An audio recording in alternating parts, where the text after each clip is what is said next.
పిలాతు యేసును సిలువ వేయమని ఆరోపించాడు. ఇది అయిష్టంగానే అంగీకరించాడు. సైనికులు యేసుని పట్టుకొని అతని తలపై ముళ్ళ కిరీటం ఉంచి ఊదారంగు వస్త్రాన్ని ధరింపజేశారు. వారందరూ ఎగతాళిగా యూదుల రాజు అని పిలుస్తూ అపహాస్యం చేశారు.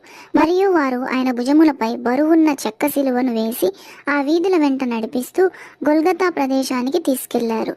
ఆ ప్రదేశంలో సిలువకు యేసు చేతులను కాళ్లను మేకులతో కొట్టి సిలువకు వేలాడదీశారు. యేసుక్రీస్తుకు చాలా నొప్పిగా అనిపించింది. అంత బాధలో కూడా కనికరం చూపుతూ తనను బాధించే వారిని క్షమించమని ప్రార్థించాడు.